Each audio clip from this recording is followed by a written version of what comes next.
Right now, the United States and China are pouring billions into two rival railways, racing to move the same African copper to two different oceans. It looks like a brand new Cold War. It isn't. This exact contest, the same two railways fighting for the same copper, has already happened once before. And the way it ended the first time explains almost everything about how it's playing out today. Start in 1902.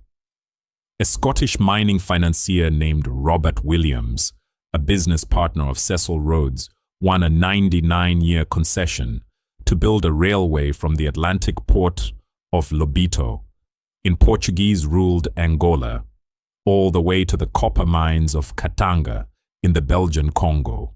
Construction began in 1903. World War I stopped it halfway. It didn't reach the Congo border until 1929, 26 years after it started. But once running, it worked. By 1973, the Benguela Railway was moving 3.3 million tons of copper a year to Europe and the Americas. It was never built for Africa.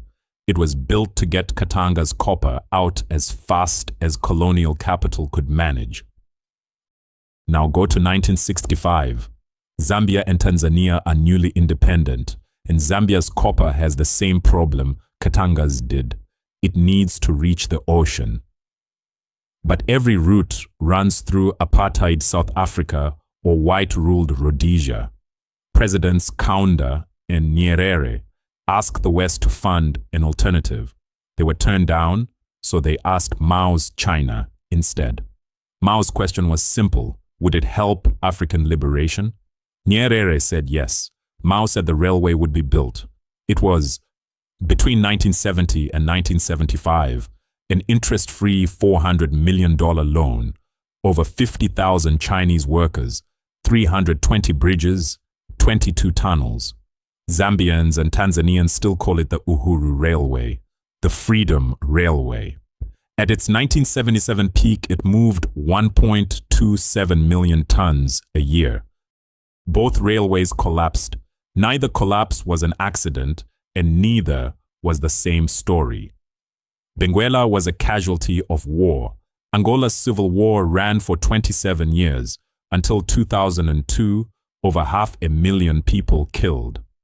UNITA forces tore up the track and blew the bridges so many times that by the war's end, only a single 34-kilometer stretch near the coast still ran.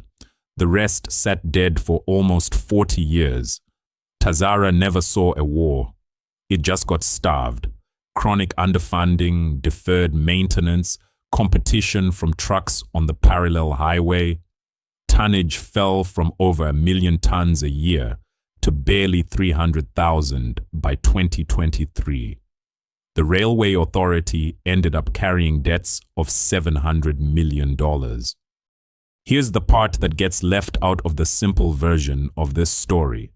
The power you'd assume rebuilt Tazara is China. Correct, but the power that rebuilt Benguela after nearly 40 years of war damage was also China.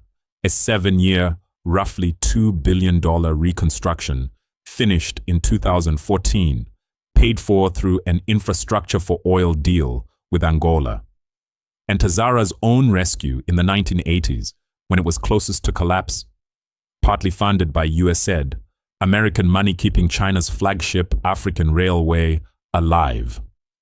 So before you call this East versus West, know this: both powers have already funded both railways at different moments for their own reasons.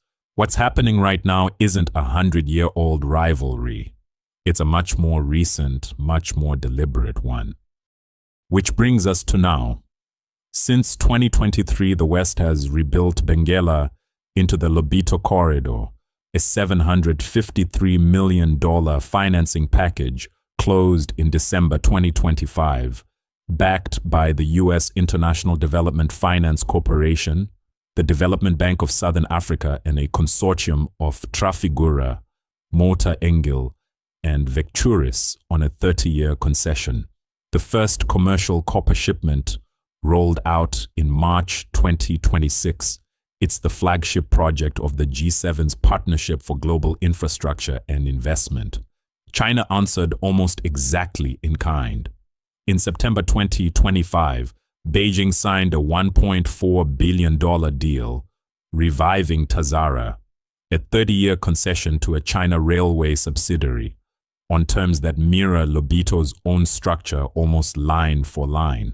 Same copper, same two oceans, same two powers. This time, though, neither side is pretending it's anything other than strategic competition. So, what's actually new? The minerals themselves haven't changed. It's still Congolese and Zambian copper and cobalt. What's changed is what the world needs them for. In the 1970s, this copper went to factories and power grids.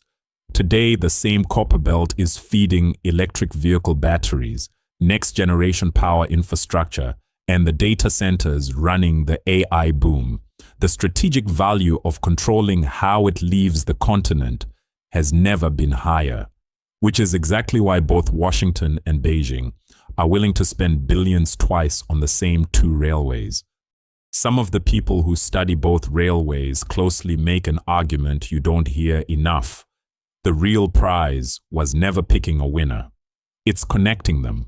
A copper belt with real access to both the Atlantic and the Indian Ocean, able to route around whichever corridor is congested, under repair, or caught in the next crisis, would be more valuable to everyone than either railway winning alone. History already ran this experiment once. Both railways failed when they stood alone. They only became useful again when somebody, anybody, was willing to rebuild them. Verified, sourced, and worth watching closely. The century-long fight behind Africa's two most important railways. Subscribe to African Market Network for more deep dives like this one, and catch our full breakdown of the Lobito corridor, linked right here. Which corridor wins next? Tell us in the comments.